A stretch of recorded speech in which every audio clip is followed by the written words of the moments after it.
Bismillahirrahmanirrahim. Assalamualaikum warahmatullahi wabarakatuh. Alhamdulillahilladzi arsala rasulahu bil huda wa dinil haq yudhhirahu 'alad dini kulli fakafa billahi syahida. Asyhadu an la ilaha illallah wahdahu la syarikalah wa asyhadu anna Muhammadan abduhu wa rasuluh. Allahumma shalli wa sallim ala nabiyyina Muhammad wa ala alihi wa sahbihi wa man tabi'ahum bi ihsanin ila yaumil qiyamah. Hadirin rahimakumullah, para santri pesantren At-Taqwa, para mahasiswa Taqwa College Depok, di mana ya sekarang, di Medan, di Pekanbaru, Riau, di Bandung, Semarang dan sebagainya, juga para pendengar Radio Dakta Bekasi, ya, para pendengar Radio RDI Malang, juga jamaah Masjid Al-Ihsan Jakarta Permai Bekasi, dan juga para pemirsa dimanapun berada. Alhamdulillah, ya, selalu kita bersyukur pada Allah Subhanahu Wa Taala. Hari ini kita telah memasuki hari yang ke-25, ya, bulan Ramadan. Insya Allah malam nanti kita akan masuk malam yang ke-26. Hadirin rahimakumullah, tema kita pada sore hari ini adalah tentang pentingnya, ya, memberikan pemahaman kepada anak, ya, tentang sejarah keagungan peradaban Islam. Ya, nanti insya Allah setelah ini kita akan topik berikutnya, besok kita akan bahas fokus khusus, ya, pentingnya memahami sejarah keagungan peradaban Islam di Nusantara. Nah, kenapa ini materi ini penting, materi sejarah ini? Kita sudah tahu lah, ya, bahwa tentang apa pentingnya sejarah ini dalam kehidupan kita, karena isi Al-Quran itu sebagian besarnya itu adalah sejarah. Ya, ada yang menyebut sekitar 2/3 isi Al-Quran itu isinya sejarah. Kita masa lalu, ya kan, tentang bahkan ketika di alam arwah, ya, ketika manusia di alam janin, gitu kan, di dalam rahim, ya, itu kan masa lalu kita itu. Ya, kemudian ketika Nabi Adam masih di surga, ya, kisah Nabi Nuh, ya, Nabi Ibrahim, Nabi Lot, ya, dan seterusnya, Nabi Musa alaihissalam, sampai Nabi Isa, sampai Nabi Muhammad sallallahu alaihi wasallam. Bahkan sebelum itu kan ada juga diungkap, ya, kisah-kisah Ashabul Ukhdud, Ashabul Kahfi, gitu kan. Itu menunjukkan bahwa begitu pentingnya masalah sejarah dalam kehidupan kita.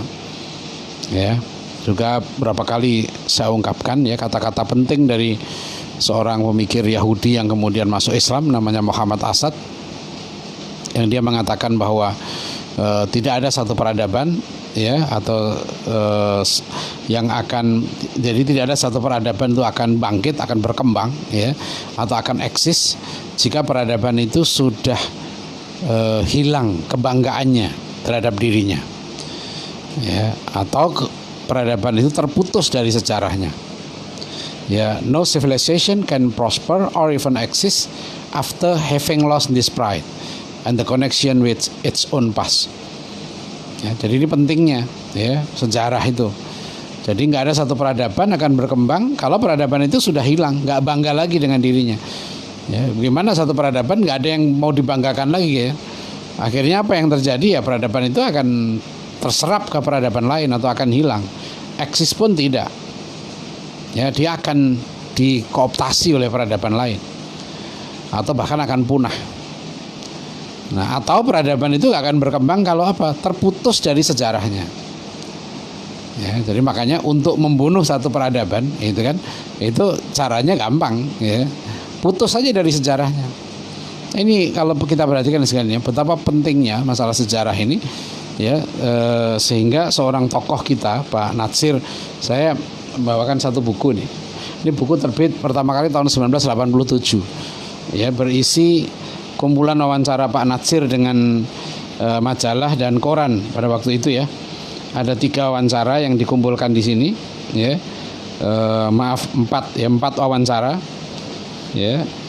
Nah, salah satu wawancara di sini adalah tahun 1987, itu wawancara Pak Natsir dengan majalah atau jurnal inovasi, ya, jurnal Universitas Muhammadiyah Yogyakarta.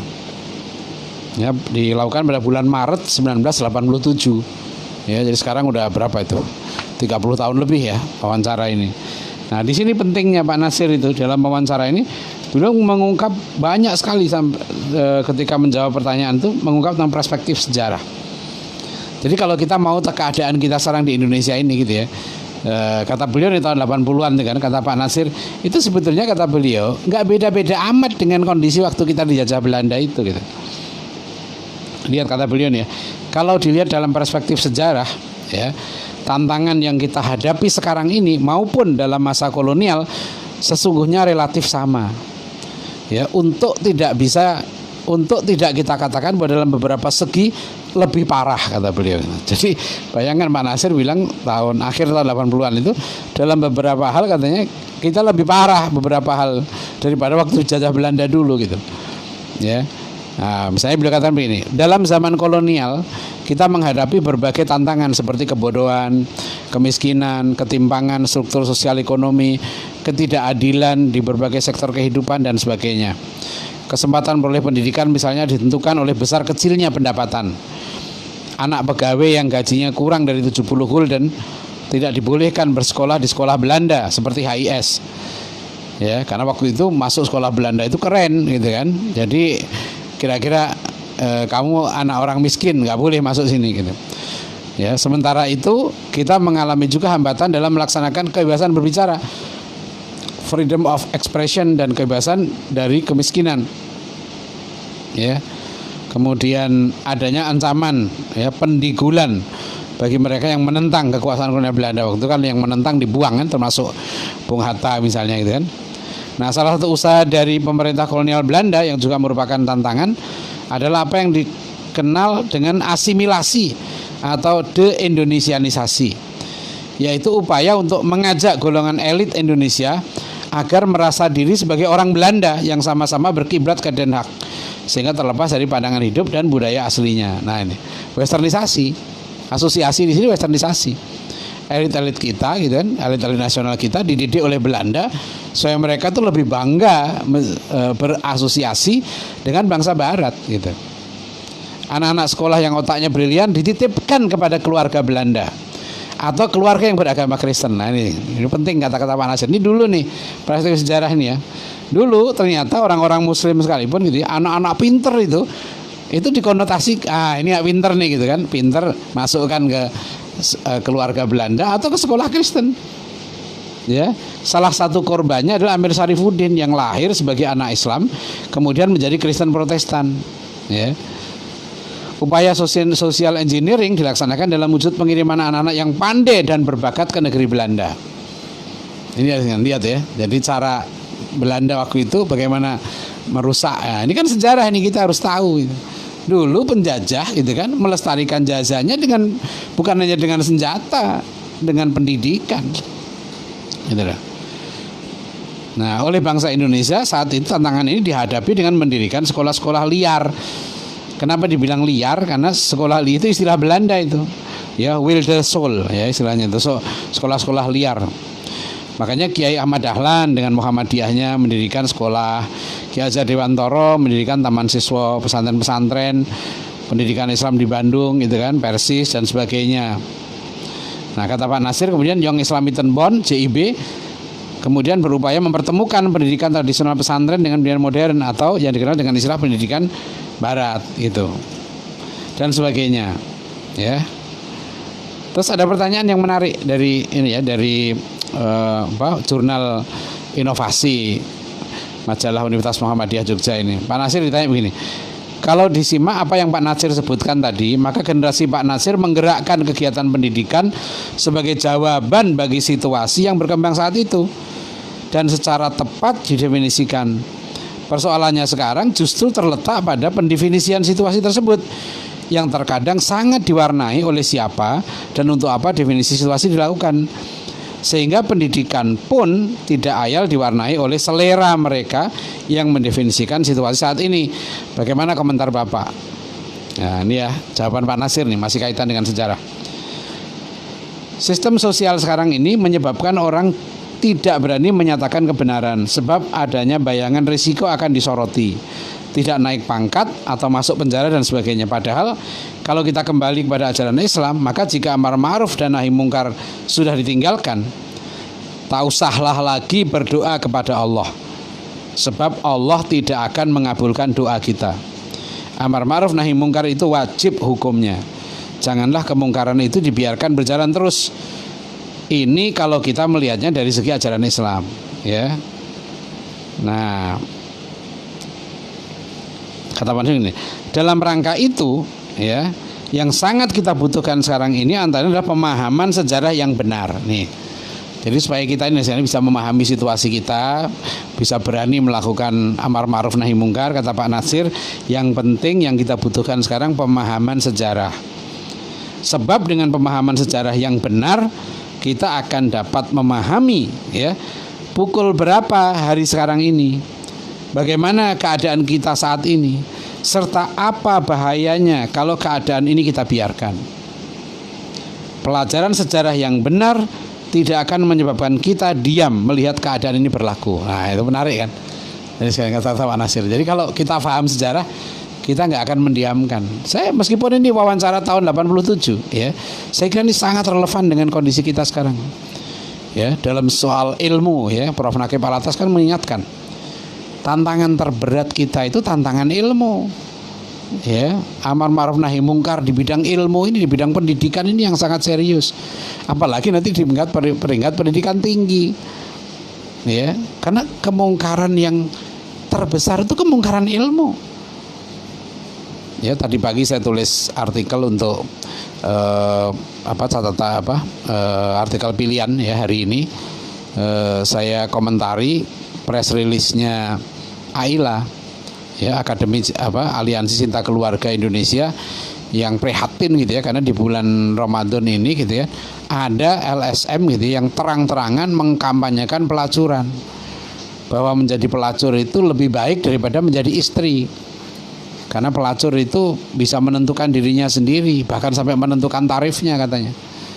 Tapi kalau istri itu, ya, itu nggak bisa, dia dipaksa melakukan pekerjaannya. Nah, itu makanya AILA ini, ya, mengeluarkan siaran pers gitu kan. Nah, tadi saya komentari, saya tunjukkan memang itu bagus sekali siaran persnya AILA ini. Nah, coba kemudian kita lihat sejarahnya. Ternyata beberapa tahun sebelum sekarang ini sudah ada kampanye-kampanye yang mengkampanyekan pelacuran, dan itu sudah terbit dalam bentuk buku. Ya, Tuhan izinkan aku menjadi pelacur. Ya, itu dan itu buku ditulis oleh seorang pelacur yang, ya, dia mengaku berjilbab. Pelacur itu dulu aktivis, ya, di kalangan masyarakat, di satu kampus Islam.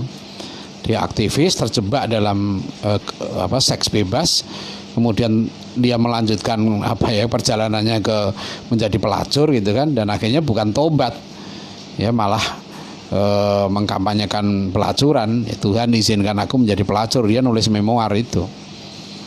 Nah, itu tuh kita kan tahu sejarahnya nih. Oh, begini ya, sudah ada dulu itu, sekarang sampai di sini gitu.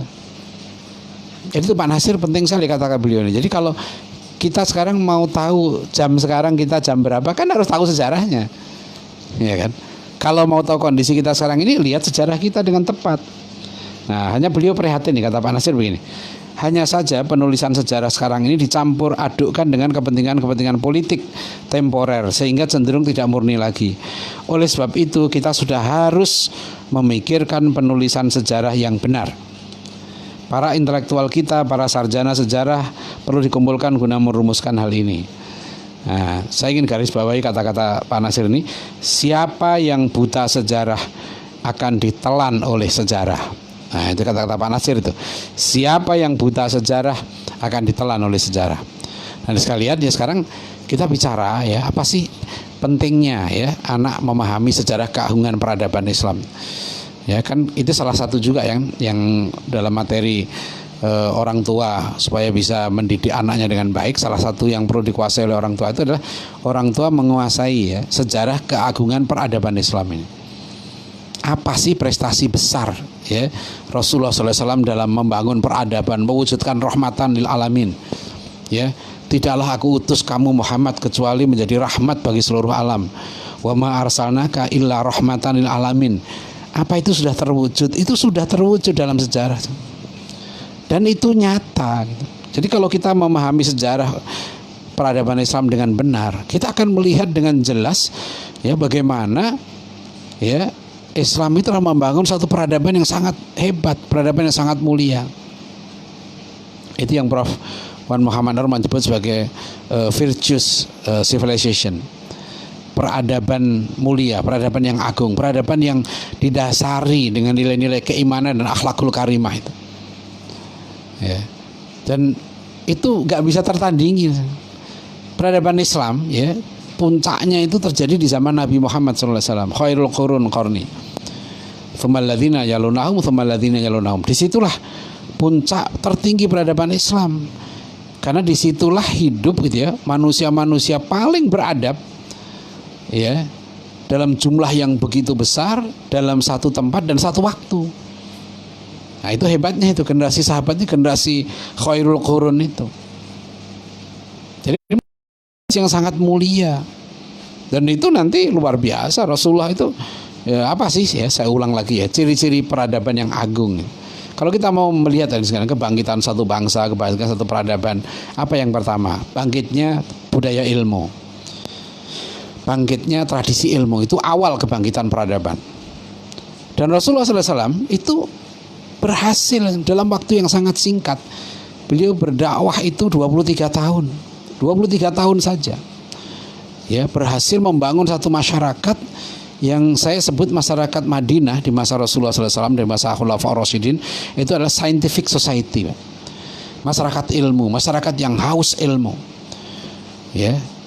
Di tengah-tengah sangat susahnya alat tulis, ya, sahabat-sahabat Nabi itu berlomba-lomba menulis apa yang datang dari Rasulullah, ya, Shallallahu Alaihi Wasallam. Sampai Rasulullah itu pernah melarang, ya, sahabatnya untuk menulis Al-Quran. La taktub anni ghairal Quran, karena beliau khawatir sahabat ini ayat Quran ditulis.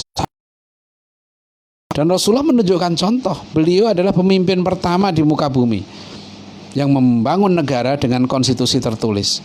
Jadi Piagam Madinah itu adalah the first written constitution in the world. Itu yang dibangun Rasulullah SAW. Masyarakat pembelajar, ya. Bangsa Arab itu sebelumnya bangsa yang tidak dikenal di peta sejarah. Ya, sebagaimana kalau waktu itu lihat, ya, peradaban Arab di mana? Dalam waktu 23 tahun saja bangsa Arab yang waktu sudah dijiwai dengan nilai-nilai Islam, bahkan wahyu yang pertama turun itu Iqra, bacalah.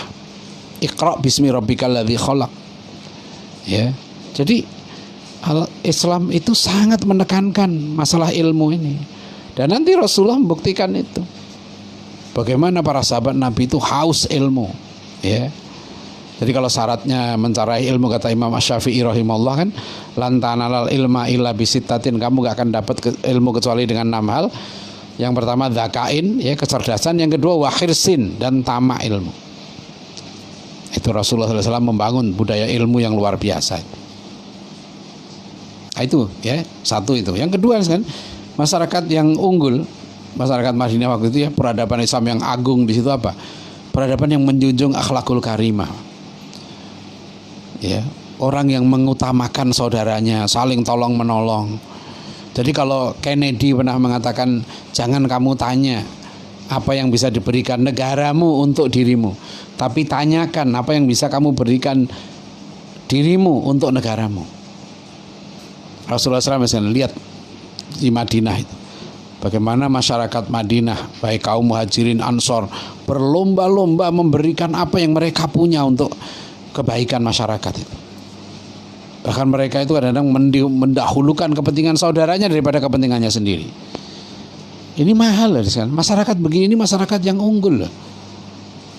Jadi sekarang ini kalau kita bicara bangunlah jiwanya, bangunlah badannya masyarakat kita harus sedih, kita harus khawatir, ya.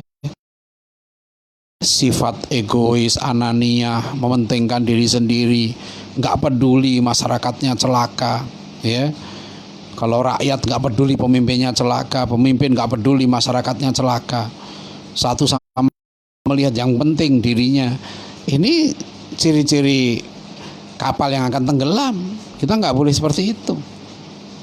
Ya, ta'awanu 'alal birri wat taqwa wa la ta'awanu 'alal itsmi wal 'udwan. Masyarakat yang harus saling tolong menolong. Bahkan Rasulullah mengibaratkan, ya, orang mukmin yang satu itu kal bunyan yashuddu ba'dahu ba'dahu kal jasadil wahid. Ya, kita ini seperti satu tubuh, bayangkan. Itu harusnya idealnya masyarakat, saling tolong menolong. Kalau satu terkena sakit, yang lain menangis. Dia terkena sakit juga. Nah, coba real yang dibangun Rasulullah itu masyarakat yang unggul, masyarakat yang mengutamakan gotong royong, ya, mengutamakan saudara. Sampai ada cerita kan yang sangat terkenal bagaimana 3 orang sahabat Nabi yang sudah dalam keadaan sakaratul maut, kritis, dia minta minum, ya, kehausan. Begitu satu mau minum, mendengar saudara sebelahnya mengerang, nggak jadi minum. Disuruh itu dia memberikan airnya kepada saudaranya. Akhirnya ketiga-tiganya itu meninggal. Ini bukan dongeng loh, kisah-kisah sahabat Nabi ini. Ya, kisah-kisah bagaimana Umar bin Khattab radhiyallahu anhu, seorang pemimpin yang kekuasaannya begitu hebat, ya, tapi menangis karena ada rakyatnya yang nggak kebagian makanan. Nangis bener, ya, bukan basa-basi, nangis bener. Ada pemimpin seperti itu. Ini rahimakumullah, ya. Jadi Rasulullah itu membangun peradaban yang sangat mulia. Kemudian yang ketiga, ya, Rasulullah itu membebaskan masyarakat dari cengkeraman alkoholisme, ya, yaitu minuman keras. Bagaimana dari masyarakat yang gila minuman keras, ya kan, bangsa Arab waktu itu terkenal kan, bangsa yang sudah menyatu dengan tradisi alkoholisme itu, sampai kemudian mereka benci dengan minuman keras. Jadi ketika turun ayat innamal khamru wal maisiru wal ansabu wal aslamu rijsum min amali syaiton, dipecahin itu, ya, botol-botol minuman keras. Itu menunjukkan kesuksesan Rasulullah SAW. Kita sekarang ingin memberantas miras, memberantas narkoba.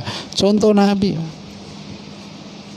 Rasulullah SAW memberikan contoh teladan bagaimana memberantas korupsi. Ya, sampai beliau bersumpah demi Allah, ya, kalau anakku Fatimah mencuri, aku potong tangannya. Ya, Rasulullah itu marah waktu ada seorang petugas pengambil zakat, ya, kemudian datang pada Rasulullah menunjukkan ini, menyampaikan ini yang aku ambil, ini zakatnya, ya, dan ini hadiah yang diberikan kepadaku. Ini jujur petugas zakatnya Rasulullah nih. Ini hadiah, dapat hadiah. Ketika disebutkan, di situ Rasulullah langsung pidato, ya, menyampaikan kesalahan dia dan melarang, ya, pejabatnya untuk menerima hadiah.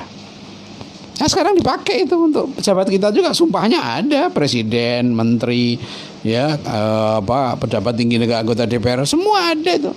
Tidak menerima hadiah, ya kan? Apa istilahnya itu kalau di KPK itu, undang-undang korupsi itu. Istilahnya itu apa itu ya? Mereka nanti berlomba-lomba untuk beberapa orang kan kita lihat mengembalikan ke KPK. Nah, itu ada sekali. Jadi keagungan peradaban Islam itu nyata.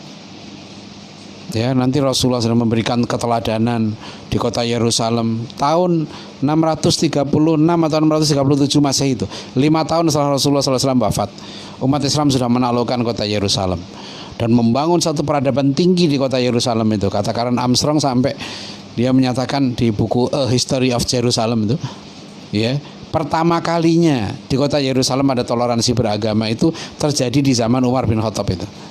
Itu pertama kali, Pak. Jadi kalau sekarang orang bicara kebinekaan, toleransi gitu ya, kita itu nggak kurang. Barat ini baru mengenal itu abad keberapa, Pak. Islam itu mencontohkan itu. Ya, 800 tahun ini sekalian umat Islam memimpin Andalusia, memimpin Eropa. 800 tahun itu. Selama itu pula orang Yahudi itu mengaku zaman keemasan Islam itu zaman keemasan Yahudi. Itu baca buku Karen Armstrong juga itu, A History of Jerusalem. Ada buku yang saya tulis itu. Buku mana tuh, yang buku apa? Tinjauan historis konflik Yahudi Kristen Islam. Ya, kita bisa melihat di buku saya ini. Ya, ini tinjauan historis konflik Yahudi Kristen Islam ini. Di sini saya menghimpun data-data, termasuk data dari orang-orang Yahudi Nasrani, ya. Mereka mengakui, ya, sampai ada, maaf, salah seorang mantan menteri itu akhirnya mungkin lihat baca tulisan saya atau video saya gitu. Dia tertarik karena saya sering menyebut buku yang ditulis oleh Tim Wallace-Murphy. Buku tahun 2006 judulnya What Islam Did for Us. Ya, sang mantan menteri ini kemudian minta buku itu dan saya kirim ke rumah beliau. Ya, karena beliau tertarik dengan buku ini, bagaimana buku What Islam Did for Us itu ditulis oleh sejarawan Irlandia Tim Wallace-Murphy itu. Sampai di dalam buku itu Tim Wallace mengakui kami orang Barat katanya sampai kapanpun ya itu nggak bisa membayar hutang kami kepada orang Muslim. Di buku itu ada subbab judulnya The West Debt to Islam, hutang Barat terhadap Islam. Nah itu baca buku itu What Islam Did for Us bukunya. Ya, tahun 2010 saya ke London itu masuk ke diajak masuk ke satu museum sains di London. Ya, ada pameran sains Islam. Itu saya tulis juga beberapa hari yang lalu satu artikel pengalaman melihat pameran sains Islam di situ. Itu dipelopori oleh Profesor Salim T. Hasani dari Manchester University. Saya dengan Dr. Hamid Zarkasi sempat jumpa beliau juga di Manchester. Alhamdulillah di situ luar biasa ya, kami melihat pameran sains Islam. Itu sama dengan mengajari orang Barat, dan ada kata-kata di brosurnya itu ya, kata-kata dari Pangeran Charles yang sangat simpatik ya terhadap Islam itu. Ya, di mana Pangeran Charles mengakui banyak orang Barat sekarang ini belum mengenal tentang sejarah peradaban Islam ini, sehingga mereka salah paham. Ya, dan di pameran itu betul-betul digambarkan. Ya, dan ada filmnya lagi itu, bisa dilihat di YouTube itu, film 13 menit tentang sejarah keagungan peradaban Islam di situ. Itu bagus ya, 1001 Inventions. Itu salah satu aktornya itu pemenang yang di film itu namanya bukan piala Oscar ya, salah satunya. Itu menarik film itu. Jadi kita bisa melihat misalnya sejarah keagungan peradaban Islam. Kenapa ini penting ya, sejarah keagungan. Bukan berarti kita itu sejarah itu bukanlah semuanya ya. Ini sejarah manusia ya. Peradaban Islam ini yang memimpin sains itu selama sekitar 700 tahun. Ya, sains saja itu Mas pernah memimpin itu. Secara ekonomi politik di Andalusia saja 800 tahun. Nanti Turki Utsmani melanjutkan sekitar 400 tahun. Ya. Itu orang Yahudi mengakui di sini di buku saya ini. Orang Yahudi itu mengakui setelah orang Yahudi dilindungi umat Islam 800 tahun di Andalusia, kemudian ketika umat Islam kalah di Andalusia, apa yang terjadi? Umat Islam dan Yahudi dikasih 3 pilihan. Kamu keluar dari agama Islam, murtad, ya kan? Ganti agama. Yang kedua, kamu keluar dari Spanyol. Yang ketiga, mati. Itu yang terjadi. Kemana orang Yahudi ya pergi dari Spanyol yang mereka nggak mau ganti agama? Pergi ke wilayah Turki Utsmani. 400 tahun mereka dilindungi di Turki Utsmani. Nah, ini mohon sekalian ya, sejarah seperti ini gitu ya. Itu perlu kita ajarkan dengan benar ke anak-anak itu. Untuk apa sih? Supaya anak-anak kita ini punya izzah Pak, sebagai muslim. Ya, punya izzah, punya bangga sebagai muslim, bersyukur muslim, supaya nggak mudah goyah. Sampai sekarang ini persoalan tuh dari minder. Saya keliling ke berbagai kampus ya, berdiskusi, berdialog ya dengan teman-teman yang cenderung melihat Barat tuh sebagai kiblat segala-galanya gitu. Itu karena kesalahpahaman itu.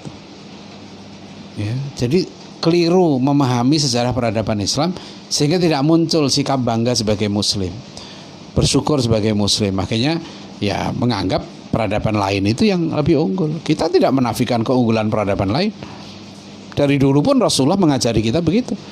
Beliau bukan menafikan sains teknologi dari luar Arab. Beliau mengambil teknologi perang dari Romawi, dari Persia.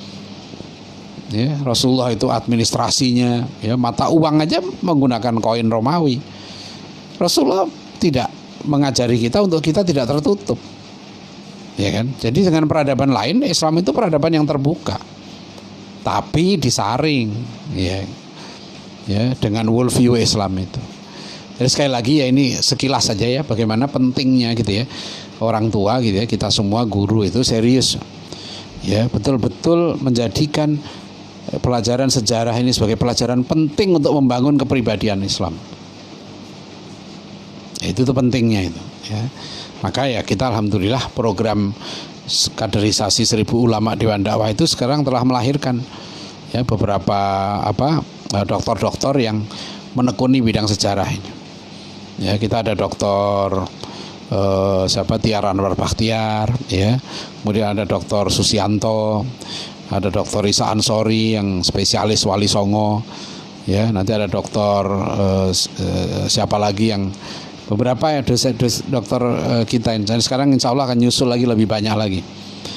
Ya, kita ingin masalah sejarah seperti amanah Pak Natsir tadi itu. Sebab ini Pak Natsir mengamanahkan ini dari tahun 87. Ya, saya juga merasa kok sampai sekarang kita belum punya gitu ensiklopedia sejarah Islam Indonesia yang betul-betul ya kita tulis dalam perspektif peradaban Islam. Supaya kita betul-betul punya ini. Salah satu upaya kecil di pesantren At-Taqwa yang kita lakukan seperti ini. Pak Dr. Suidat ini ya dengan segala kesibukannya ya beliau sekjen pesantren At-Taqwa menulis ini sejarah nasional Indonesia. Ya, ini diantaranya ya. Nah, tentu ini perlu dilanjutkan lagi. Insya Allah ini sekarang sudah ada beberapa naskah tentang pendidikan sejarah yang kita coba untuk terbitkan, dan santri-santri kita, murid-murid kita, anak-anak kita supaya lebih mencintai sejarah. Ya, terima kasih. Mudah-mudahan bermanfaat ya. Mohon maaf kalau ada kekurangan dan kekhilafan, kalau ada kata-kata yang kurang berkenan. Ya, selamat menjalankan ibadah Ramadan. Yang mudah-mudahan amal ibadah kita semua diterima oleh Allah SWT. Ya, tolong para santri, para mahasiswa Taqwa College ini jangan ya meskipun ada yang bilang sudah sangat jenuh sekarang di rumah, itu ya sabar. Ya, kita juga ingin begitu, semuanya ini juga ingin segera berakhir. Dan tapi kita sedang diuji oleh Allah, banyaklah berdoa, manfaatkan ya kesempatan seperti ini untuk berdoa pada Allah ya. Jadi ini mumpung bulan yang mulia ya, bulan Ramadan, dan juga kita dalam keadaan musibah. Insya Allah doa kita semua makbul ya. Doakan para pemimpin kita, doakan para ulama kita, doakan orang tua kita ya, doakan guru-guru kita. Mudah-mudahan mereka semua ya mendapatkan petunjuk, mendapatkan kasih sayang dari Allah, sehingga mereka semua bisa berjalan ya di jalan yang benar ya. Terutama para pemimpin kita ini sekarang ya sedang diuji oleh Allah mereka ini. Ya, supaya mereka betul-betul semakin mendekatkan diri kepada Allah, dan juga kita semua ya tanpa terkecuali. Demikian, mudah-mudahan bermanfaat ya. Bila taufik wal hidayah. Assalamualaikum warahmatullahi wabarakatuh.